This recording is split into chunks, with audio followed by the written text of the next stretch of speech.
everybody, and welcome to my podcast, Pep Talks.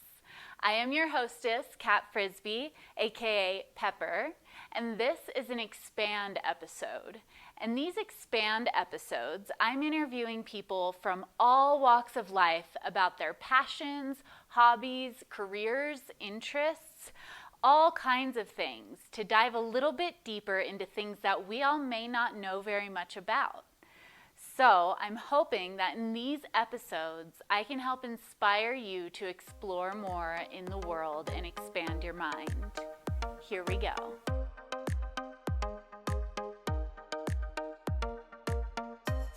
Hi, everybody. Today I am interviewing Belina Fruitman. She is a longtime counselor of my own. She's a licensed clinical social worker and certified addiction specialist. She also specializes in PTSD, anxiety, depression, trauma. I know that you started as a clinician first and then a mental health and addiction or dual diagnosis treatment counselor. I'd love for you to expand. Belina, you've got the floor. Hey, thank you for having me, Kat. I'm always happy to talk about this topic, even though it can be disturbing for some people. I'm coming here today with hope and clarification around how we can make a difference in people's lives. Absolutely. Today we are talking about intervening in people's lives who are at risk. And before we get started, just so everyone knows right off the bat, you can reach Belina at her website. That's www.yourintervention.com. Whether or not it's an intervention for yourself or your loved one, that's still the same website, and that's how she could be reached. So, Belina, could you expand a little bit about interventions? Yes, definitely. Oftentimes, I have people reach out to me who are concerned about a loved one. For instance, I often get calls on young adults. Parents contact me that they're concerned about their young adult. But I also often get calls from young adults about their parents who are in their 50s, 60s, 70s, where they're seeing, alarming behavior, specifically alcohol abuse and or drug abuse or pharmaceutical medications that are being abused.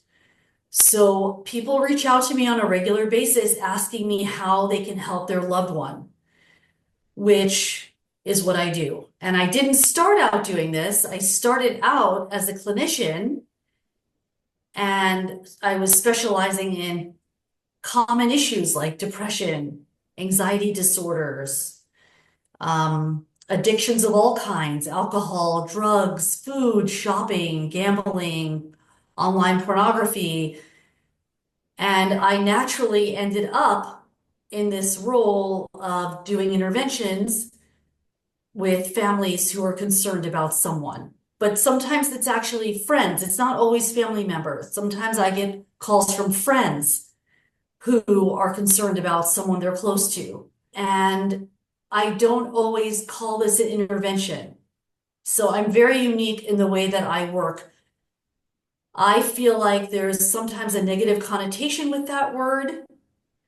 And once I start working with a family, we use different language. Like I like to call it a healing plan, where I and the people who know the client the best create a plan together, which we refer to as a healing plan, because that's our goal, right? We're trying to help people heal and recover and move on and live full lives. I find that so beautiful. I mean, you've been doing this for such a long time, counseling and a variety of helping people through. I know from personal experience with you, from years and years of counseling with you, that it was very tough for me. I got through alcoholism. I got through some trauma from my childhood and adulthood, and of course, all of that is what led to the issues that I was involved with. So it's easy to see how you would become a subject matter expert on interventions or healing plans.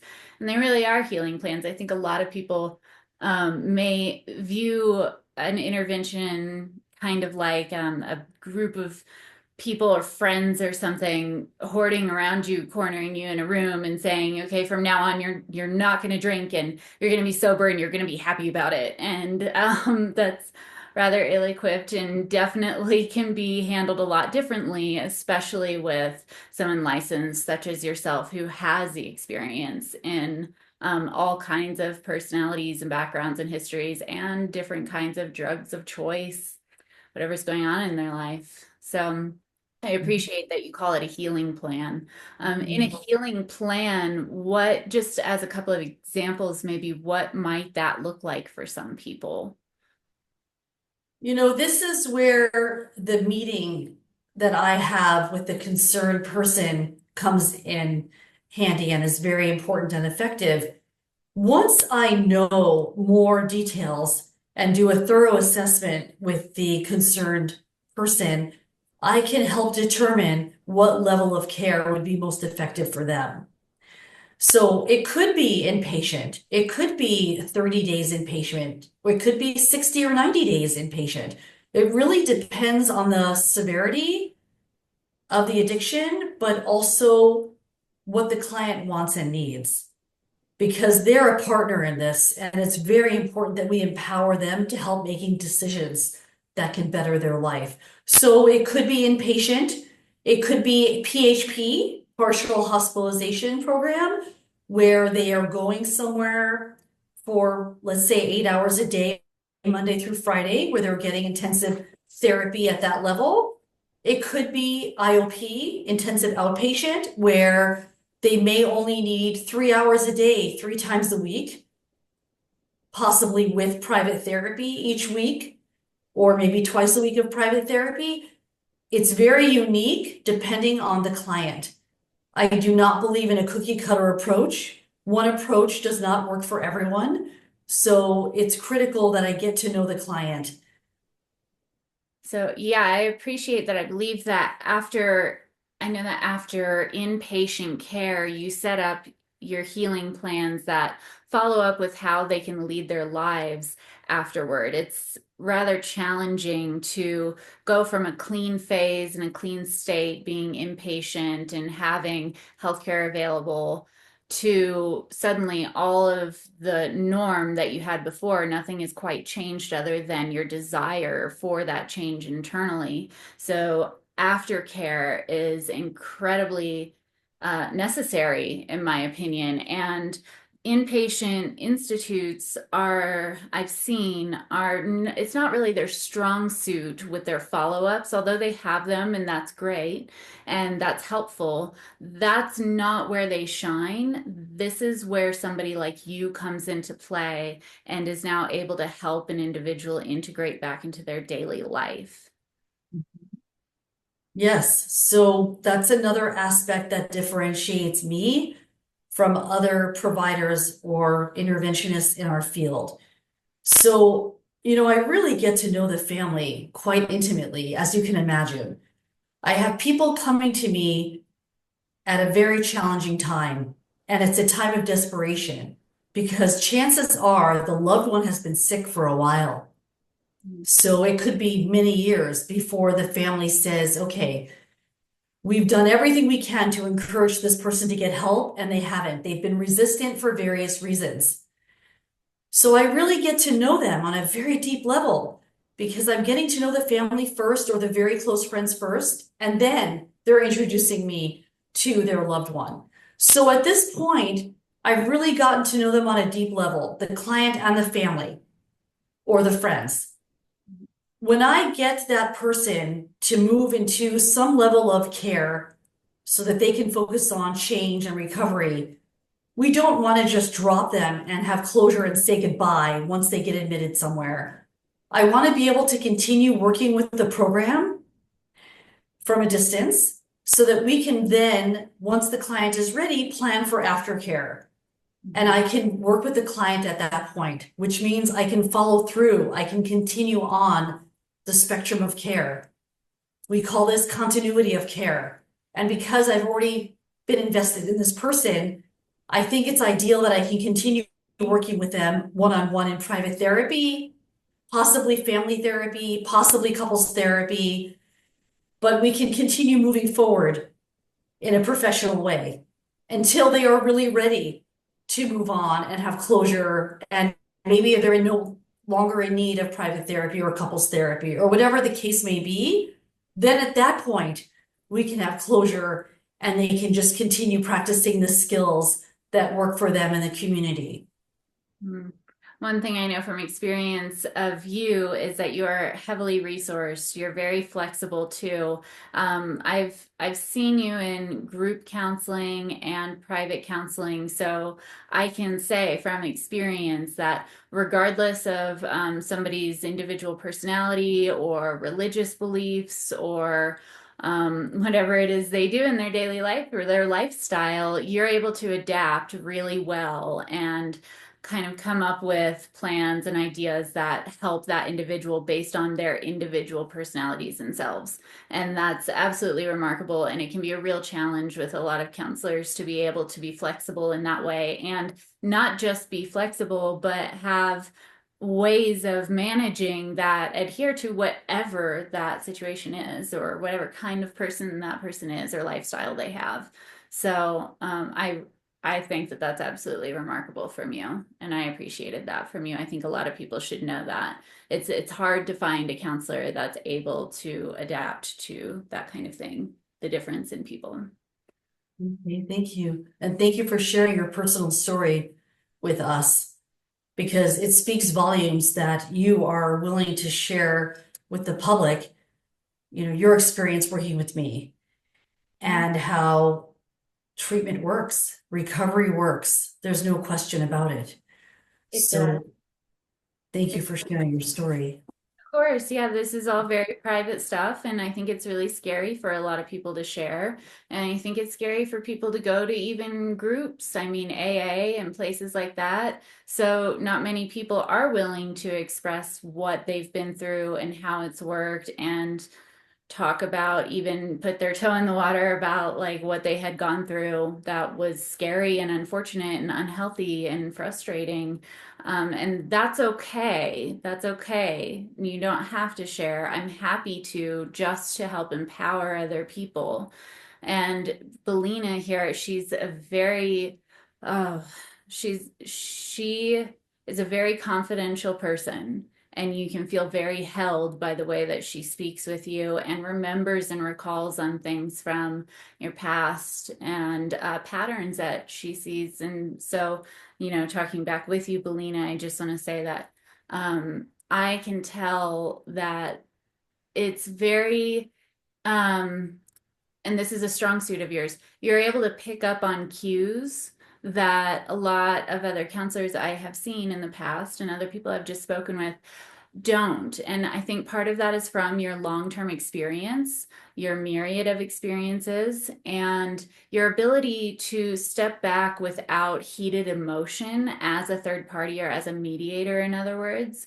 You play a big mediator role. You do it with a lot of compassion, and you're able to not have to hold on to what the experiencer, whether it's the person who is at threat or the person who feels hurt by this situation, you're able to remove those emotions from yourself so that you can think more clearly and reflect back on what's really going on. And that's incredibly important. I think it's very challenging for families or friends to do this on their own.